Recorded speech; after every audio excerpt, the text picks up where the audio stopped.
ರಾಜ್ಯದಲ್ಲಿರುವ ಮುಸ್ಲಿಮರಿಗೆ ಕನ್ನಡ ಕಲಿಸಲು ಕಾಂಗ್ರೆಸ್ ಸರ್ಕಾರ ಮುಂದಾಗ್ತಾ ಇದೆ. ಹೌದಾ? ಹಾಗಾದರೆ ಎಲ್ಲೆಲ್ಲಿ ಕನ್ನಡ ಕಲಿಸ್ಲಿಕ್ಕೆ ಮುಂದಾಗ್ತಾ ಇದೆ, ಹೇಗೆ ತಯಾರಿನ ಮಾಡ್ಕೊಳ್ತಾ ಇದೆ, ಅದಕ್ಕೆ ಟೆಕ್ಸ್ಟ್ ಬುಕ್ಸ್ಗೆ ಏನಾದ್ರೂ ಸರ್ಕಾರ ರೆಡಿ ಮಾಡಿದೆಯಾ, ಎಷ್ಟು ಜನರಿಗೆ ಎಷ್ಟು ಮಕ್ಕಳಿಗೆ ಕಲಿಸ್ಕೊಡ್ತಾರೆ, ಸೊ ಈ ಎಲ್ಲ ಕುರಿತಾದಂಥ ಡೀಟೇಲ್ ಈ ವಿಡಿಯೋದಲ್ಲಿದೆ. ಕಂಪ್ಲೀಟಾಗಿ ನೋಡಿ, ನಿಮಗೆ ಗೊತ್ತಾಗುತ್ತೆ. ಕಾಂಗ್ರೆಸ್ ಸರ್ಕಾರ ಅದರಲ್ಲೂ ಕೂಡ ಇದುವರೆಗೂ ಮದ್ರಾಸದಲ್ಲಿ ಕನ್ನಡ ಕಲಿಸುವ ಬಗ್ಗೆ ಸಾಕಷ್ಟು ರೀತಿಯಾಗಿ ಒತ್ತಾಯ ಕೇಳಿ ಬರ್ತಾ ಇತ್ತು. ಮದ್ರಾಸದಲ್ಲಿ ಕನ್ನಡ ಯಾಕೆ ಕಲಿಸ್ತಾ ಇಲ್ಲ, ಕನ್ನಡವನ್ನು ಕಲಿಸ್ಬೇಕಲ್ವಾ, ಕನ್ನಡ ಭಾಷೆನೂ ಕೂಡ ಕಲಿಬೇಕಲ್ವಾ. ನಮ್ಮ ರಾಜ್ಯದಲ್ಲಿರುವಂಥ ಬಹುತೇಕ ಮುಸ್ಲಿಮರಿಗೆ ಕನ್ನಡ ಮಾತಾಡ್ಲಿಕ್ಕೆ ಬರೋದಿಲ್ಲ, ಉರ್ದು ಮಾತಾಡ್ತಾರೆ ಅಥವಾ ಬೇರೆ ಬೇರೆ ಭಾಷೆ ಮಾತಾಡ್ತಾರೆ. ತಮಿಳ್ನಾಡಲ್ಲಿ ನೋಡಿ, ಬೇಕಾದರೆ ತಮಿಳ್ನಾಡಲ್ಲಿ ಮುಸ್ಲಿಮರು ತಮಿಳ್ ಮಾತಾಡ್ತಾರೆ, ನಿಮಗೆ ಕೇರಳದಲ್ಲಿ ಮುಸ್ಲಿಮರು ಮಲಯಾಳಿನ ಮಾತಾಡ್ತಾರೆ.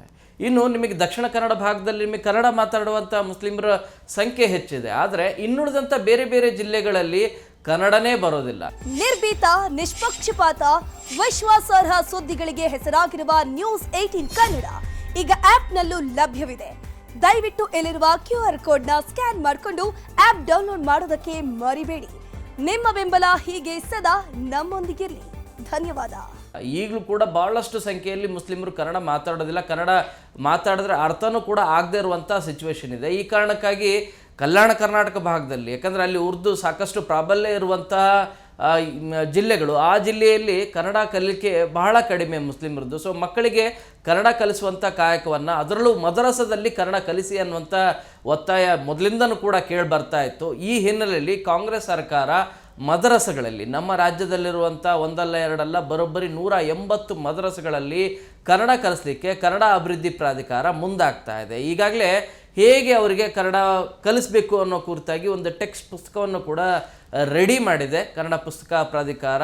ಸೊ ಈ ಹಿನ್ನೆಲೆಯಲ್ಲಿ ಈಗ ಆ ರೆಡಿ ಆಗಿರುವಂಥ ಪುಸ್ತಕ ಏನಿದೆ ಅದರ ಹಿನ್ನೆಲೆಯಲ್ಲಿ ಒಟ್ಟು 180 ಮದ್ರಸಗಳಲ್ಲಿ ಮೊದಲು ಆರಂಭದಲ್ಲಿ, ಯಾವಾಗಿಂದ ಅಂದರೆ ನವೆಂಬರ್ 1ರಿಂದ ಈ ಕಾರ್ಯವನ್ನು ಮಾಡಲಿಕ್ಕೆ ಸರ್ಕಾರ ಮುಂದಾಗ್ತಾ ಇದೆ. ಅದು ಅಭಿವೃದ್ಧಿ ಪ್ರಾಧಿಕಾರದಿಂದ ಮುಂದಾಗ್ತಾ ಇರೋದು. ಯಾವ್ಯಾವ ಡಿಪಾರ್ಟ್ಮೆಂಟ್ಗಳು ಅಂದರೆ ಇಲ್ಲಿ ನಿಮಗೆ ವಕ್ಫ್ ಬೋರ್ಡ್ ಬರುತ್ತೆ, ಉರ್ದು ಅಕಾಡೆಮಿ ಬರುತ್ತೆ ಮತ್ತು ಅಲ್ಪಸಂಖ್ಯಾತ ಇಲಾಖೆ ಈ ಸಹಯೋಗದಲ್ಲಿ ಕನ್ನಡ ಕಲಿಕೆ ತರಗತಿಗಳನ್ನು ತೆಗೆದುಕೊಳ್ಳಲಿಕ್ಕೆ ಮುಂದಾಗ್ತಾ ಇದೆ. ಮುಂದೆ 2000 ತರಗತಿಗಳನ್ನು ತೆಗೆದುಕೊಳ್ಬೇಕು ಅನ್ನೋದ್ರ ಬಗ್ಗೆನೂ ಕೂಡ ಕನ್ನಡ ಅಭಿವೃದ್ಧಿ ಪ್ರಾಧಿಕಾರ ಮುಂದಾಗ್ತಾ ಇದೆ. ಹೇಗೆ ಕಲಿಸ್ಕೊಡ್ತಾರೆ ಅನ್ನೋದಾದರೆ, ಈ ಮದ್ರಸೆಗಳಲ್ಲಿ ಇರುವಂಥ ಟೀಚರ್ಸ್ ಏನಿದ್ದಾರೆ, ಒಂದು ಉರ್ದು, ಅರೇಬಿಕ್, ಅದರ ಜೊತೆಗೆ ಇಂಗ್ಲೀಷ್ ಭಾಷೆ ಬಗ್ಗೆನೂ ಕೂಡ ಕಲಿಸ್ಕೊಡ್ತಾ ಇದ್ದಾರೆ ಅನ್ನೋಂಥ ಮಾಹಿತಿ ಇದೆ. ಬೇರೆ ಬೇರೆ ಭಾಷೆಗಳು, ಆದರೆ ಕನ್ನಡ ಇದುವರೆಗೂ ಕೂಡ ಕಲಿಸ್ಕೊಡ್ತಾ ಇದ್ದಿಲ್ಲ. ಯಾಕಂದರೆ ಮಕ್ಕಳು ಮದ್ರಸದಲ್ಲಿ ಓದಂಥ ಮಕ್ಕಳು ಅವ್ರಿಗೆ ಕನ್ನಡ ಬರೋದೇ ಇಲ್ಲ. ನೀವು ಮಾತಾಡುವಂಥ ಭಾಷೆ ಏನಿದೆ ಅಲ್ಪ ಸ್ವಲ್ಪ ಮಾತಾಡ್ಬೋದು ಹೊರತು ಸ್ಪಷ್ಟವಾದಂಥ ಕನ್ನಡ ಬರೋದೇ ಇಲ್ಲ. ಸ್ಪಷ್ಟವಾದ ಕನ್ನಡ ಭಾಳ ಕಷ್ಟನೇ ಆಗುತ್ತೆ. ಬಟ್ ಅಟ್ಲೀಸ್ಟ್ ಸಾಮಾನ್ಯ ಕನ್ನಡವನ್ನಾದ್ರೂ ಕಲಿಸ್ಬೇಕು ಅನ್ನೋದು ಕಾಂಗ್ರೆಸ್ ಸರ್ಕಾರದ ಇಚ್ಛೆ ಆಗಿದೆ. ಆ ಹಿನ್ನೆಲೆಯಲ್ಲಿ ಈಗ ಸರ್ಕಾರ ಅಭಿವೃದ್ಧಿ ಪ್ರಾಧಿಕಾರ ಮಾಡ್ತಿರುವಂಥ ಕಾರ್ಯಕ್ಕೆ ಎಲ್ಲೆಡೆಯಿಂದನೂ ಕೂಡ ಶ್ಲಾಘನೆ ವ್ಯಕ್ತವಾಗ್ತಾ ಇದೆ. ಖಂಡಿತವಾಗಿ ಕೂಡ ಮದ್ರಸದಲ್ಲಿ ಕನ್ನಡ ಕಲಿತಾರೆ ಅಂದರೆ ಅದನ್ನು ವೆಲ್ಕಮ್ ಮಾಡಬೇಕು, ಹಾರ್ಟ್ಲಿ ವೆಲ್ಕಮ್ ಮಾಡಬೇಕು. ಕನ್ನಡನೇ ಕಲಿದೇ ಇರುವಂಥ ಇಲ್ಲಿವರೆಗೂ ಕೂಡ ಇರುವಂಥ ಸಿಚುವೇಶನ್ ಕಂಪೇರ್ ಮಾಡಿದರೆ ಈಗ ಅದನ್ನು ಕನ್ನಡ ಕಲಿಸ್ಲಿಕ್ಕೆ ಸರ್ಕಾರ ಮುಂದಾಗ್ತಾ ಇದೆ. ಅದನ್ನು ಅವರು ಕನ್ನಡ ಕಲಿತಾರಾ ಅನ್ನುವಂಥ ಪ್ರಶ್ನೆಯೂ ಕೂಡ ಉದ್ಭವ ಆಗಿದೆ. ತರಗತಿಗಳಿಗೆ ಮಕ್ಕಳು ಭಾಗಿಯಾಗ್ತಾರೆ ಅನ್ನೋದು ಕೂಡ ಭಾಳ ಇಂಪಾರ್ಟೆಂಟ್ ಆಗಿದೆ. ಇತ್ತೀಚೆಗಷ್ಟೇ ಕನ್ನಡ ಅಭಿವೃದ್ಧಿ ಪ್ರಾಧಿಕಾರ ಮಲಯಾಳಿಗಳಿಗೆ, ಕೇರಳದಲ್ಲಿರುವಂಥ ಮಲಯಾಳಿಗಳು, ನಮ್ಮ ರಾಜಧಾನಿ ಬೆಂಗಳೂರಲ್ಲಿರುವಂಥ ಕೇರಳಿಗರು ಏನಿದ್ದಾರೆ ಅವರು ಮಲಯಾಳಿಗಳೆಲ್ಲರೂ ಕೂಡ ಕನ್ನಡ ಕಲಿಲಿಕ್ಕೆ ಉತ್ಸುಕತೆಯನ್ನು ಇಂಟ್ರೆಸ್ಟ್ ತೋರಿಸಿದ್ರು. ಇನ್ಫ್ಯಾಕ್ಟ್ 2000ಕ್ಕೂ ಹೆಚ್ಚು ಜನ ಕನ್ನಡ ಕಲಿತಿದ್ದಾರೆ ಅಂತೇಳಿ ಅಧ್ಯಕ್ಷ ಹೇಳ್ತಾ ಇದ್ದಾರೆ, ಅಭಿವೃದ್ಧಿ ಪ್ರಾಧಿಕಾರದ ಅಧ್ಯಕ್ಷ ಪುರುಷೋತ್ತಮ ಬಿಳಿಮಲೆ ಅವರು ಹೇಳ್ತಾ ಇದ್ದಾರೆ. ಸೊ ಈ ಹಿನ್ನೆಲೆಯಲ್ಲಿ ಇನ್ನೂ ಡಿಮ್ಯಾಂಡ್ ಬರ್ತಾ ಇದೆ ಅಂತೆ, ಇಲ್ಲ ನಮಗೆ ಕನ್ನಡ ಕಲಿಸ್ಕೊಡಿ, ಬೆಂಗಳೂರಲ್ಲಿ ನಾವು ವಾಸ ಮಾಡ್ತಾ ಇದ್ದೀವಿ, ಜೀವನ ಮಾಡ್ತಾ ಇದ್ದೀವಿ, ನಮಗೆ ಅನ್ನ ಕೊಡ್ತಾ ಇದೆ, ನಾವು ಕನ್ನಡ ಕಲಿಬೇಕಾಗತ್ತೆ, ಕನ್ನಡ ಕಲಿತೀವಿ ಅಂತೇಳಿ. ಸೊ ಈ ರೀತಿಯಾದಂಥ ಇಂಟ್ರೆಸ್ಟ್ ಬರಬೇಕಾಗಿದೆ. ಆದರೆ ಕನ್ನಡ ಅಭಿವೃದ್ಧಿ ಪ್ರಾಧಿಕಾರ ಮಾಡ್ತಿರುವಂಥ ರೀತಿ ಏನಿದೆಯಲ್ಲ, ಇದು ಹೇಗೆ ನಿಮಗೆ ಪ್ರೋಸೆಸ್ ನಡೆಯುತ್ತೆ ಅನ್ನೋದಾದರೆ, ಮದ್ರಸದಲ್ಲಿ ಯಾರ್ಯಾರು ಈಗಾಗಲೇ ಉರ್ದು ಇರ್ಬೋದು, ಅರೇಬಿಕ್ ಇರ್ಬೋದು ಮತ್ತು ಇಂಗ್ಲೀಷ್ ಭಾಷೆ ಸೇರಿದಂತೆ ಬೇರೆ ಬೇರೆ ಭಾಷೆಗಳಲ್ಲಿ ಏನು ಪಾಠ ಮಾಡ್ತಾ ಇದ್ದಾರೆ, ಮದ್ರಸಗಳಲ್ಲಿ ಕಲಿಕೆ ಮಾಡ್ತಿರುವಂಥ ಟೀಚರ್ಸ್ ಏನಿದ್ದಾರೆ ಆ ಟೀಚರ್ಸನ್ನೇ ತೆಗೆದುಕೊಳ್ತಿದ್ದಾರೆ, ಅವರಿಗೆ ತರಬೇತಿಯನ್ನು ಕೊಡ್ತಾರೆ ಅನ್ನೋದಿದೆಯಲ್ಲ, ಇದು ಪ್ರಾಕ್ಟಿಕಲಿ ಎಷ್ಟು ವರ್ಕ್ ಆಗುತ್ತೆ ಅಂಥೇಳಿ 3 ತಿಂಗಳ ಪ್ರಾಜೆಕ್ಟ್ ಅಂತ ಅನಿಸಿದೆ. ಇದು 3 ತಿಂಗಳ ಪ್ರಾಜೆಕ್ಟಿಗೆ ನಿಮಗೆ ಮಕ್ಕಳಿಗೆ 3 ತಿಂಗಳವರೆಗೂ ಕೂಡ ಕನ್ನಡವನ್ನು ಕಲಿಸ್ಕೊಡುವಂಥ ಕೆಲಸವನ್ನು ಮಾಡ್ತಾರೆ ಈ ಶಿಕ್ಷಕರು. ಇವರು ಕನ್ನಡ ಶಿಕ್ಷಕರಲ್ಲ, ಬೇರೆ ಭಾಷೆಯ ಉರ್ದು, ಅರೇಬಿಕ್ ಮತ್ತು ಇಂಗ್ಲೀಷ್ ಸೇರಿದಂತೆ ಬೇರೆ ಬೇರೆ ಭಾಷೆಗಳನ್ನು ಯೂಶಲಿ ನನಗೆ ತಿಳಿದಾಗೆ ಉರ್ದು ಮತ್ತು ಅರೇಬಿಕ್ ಏನು ಕಲಿಸ್ಕೊಡ್ತಾ ಇದ್ದಾರೆ, ಅವರು ಮದ್ರಸದಲ್ಲಿ ಟೀಚ್ ಮಾಡ್ತಿರುವಂಥ ಟೀಚರ್ ಏನಿದ್ದಾರೆ ಅವರೇ ಕನ್ನಡವನ್ನು ಕಲಿಬೇಕಾಗತ್ತೆ. ಅವರಿಗೆ ಒಂದು ಸಪ್ರೇಟ್ ಸೆಷನನ್ನು ಇಟ್ಟಿರ್ತಾರೆ.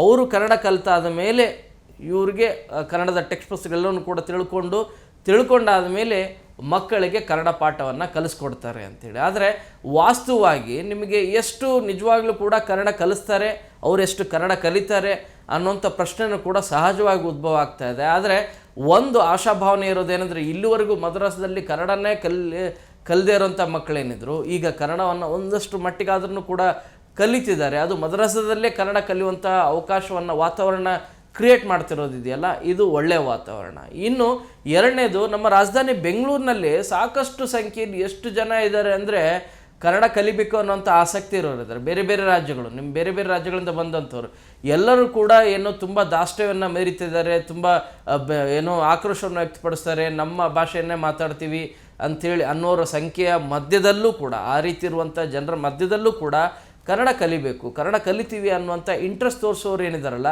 ಇವರೆಲ್ಲರಿಗೂ ಕೂಡ ಸರ್ಕಾರ ಅಥವಾ ಅಭಿವೃದ್ಧಿ ಪ್ರಾಧಿಕಾರ ಈಗೇನು ಮಾಡ್ತಾ ಇದೆ, ಸಾಂಪ್ರದಾಯಿಕವಾದಂಥ ತರಗತಿಗಳನ್ನು ತೆಗೆದುಕೊಳ್ತಾ ಇದೆ. ಮುಸ್ಲಿಮರಿಗೆ ಕನ್ನಡ ಕಲಿಸ್ಕೊಡ್ತೀವಿ ಅಂತ ಹೇಳ್ತದೆ ಮಕ್ಕಳಿಗೆ.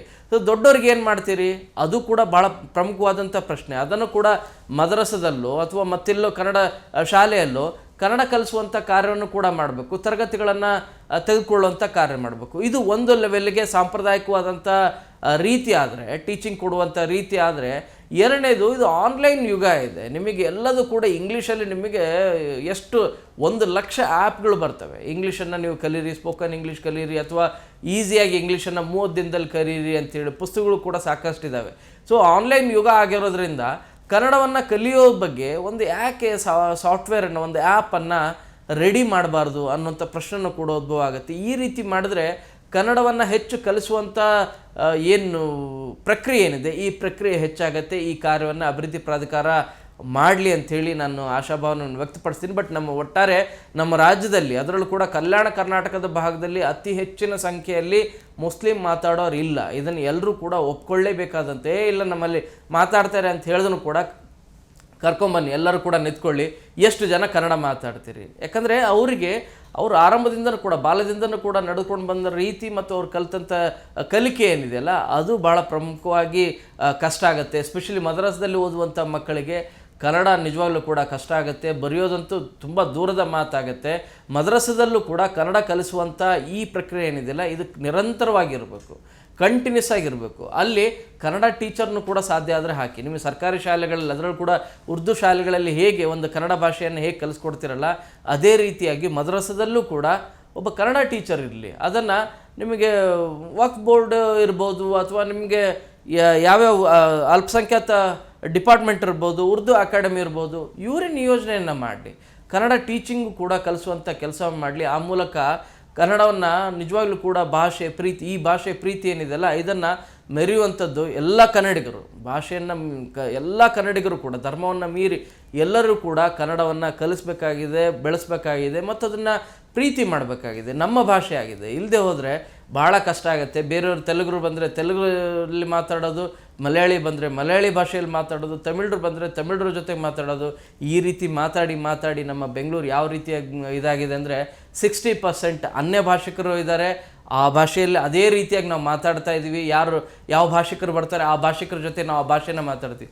ಮಾತಾಡೋದು ಬೇಡ ಅಂತಲ್ಲ, ಅದ್ರ ಜೊತೆಗೆ ಕನ್ನಡನ ಕೂಡ ಮಾತಾಡಬೇಕಲ್ವ. ನಾವಿರೋದು ಬೆಂಗಳೂರಲ್ಲಿ ರೀ ಸ್ವಾಮಿ, ಬೆಂಗಳೂರಲ್ಲಿದ್ದು ಕೂಡ ನಾವು ಕನ್ನಡ ಮಾತಾಡಲ್ಲ ಅಂದರೆ ಹೇಗೆ? ಹಾಗಂತೇಳಿ ನೀವು ಬೇರೆ ವಾತಾವರಣದಲ್ಲಿದ್ದಾಗ ಅಥವಾ ಯಾವುದೋ ಕಚೇರಿಯಲ್ಲಿದ್ದಾಗ ಕನ್ನಡದಲ್ಲೇ ಮಾತಾಡಿ ಅಂತ ಕೇಳುವಂಥ ದಾಷ್ಟ್ಯವನ್ನು ಯಾರೂ ಕೂಡ ಮರೆಯೋದಿಲ್ಲ ಕನ್ನಡಿಗರು. ನಿಜವಾಗ್ಲೂ ಕೂಡ ಎಲ್ಲಿ ನಿಜವಾಗ್ಲೂ ಕೂಡ ಅವಶ್ಯಕತೆ ಇದೆ, ಎಲ್ಲಿ ಆ ರೀತಿಯಾದಂಥ ಅಗತ್ಯತೆ ವಾತಾವರಣ ಇದ್ದರೆ ಕನ್ನಡವನ್ನು ಮಾತಾಡಿ, ಆ ಮೂಲಕ ಕನ್ನಡವನ್ನು ಬೆಳೆಸುವಂಥ ಮತ್ತು ಆ ಭಾಷೆಯನ್ನು, ನಮ್ಮ ಭಾಷೆಯನ್ನು ಪ್ರೀತಿಸುವಂಥ ಕಾರ್ಯ ಮಾಡಬೇಕಾಗಿದೆ. ಈ ನೆಲೆಯಲ್ಲಿ ಮುಸ್ಲಿಮರಿಗೆ, ಅದರಲ್ಲೂ ಕೂಡ ಮಕ್ಕಳಿಗೆ ಕನ್ನಡ ಕಲಿಸೋದು, ಅದು ಮದ್ರಸದಲ್ಲಿ ಕಲಿಸುವಂಥದ್ದು ಇದು ಸಾಮಾನ್ಯ ವಿಷಯನಲ್ಲ, ಒಳ್ಳೆಯ ಪ್ರಕ್ರಿಯೆ ಇದು. ಬಟ್ ಎಷ್ಟು ಇಂಪ್ಯಾಕ್ಟ್ ಆಗುತ್ತೆ ಅನ್ನೋದು ಭಾಳ ಪ್ರಮುಖವಾದಂಥ ಪ್ರಶ್ನೆ.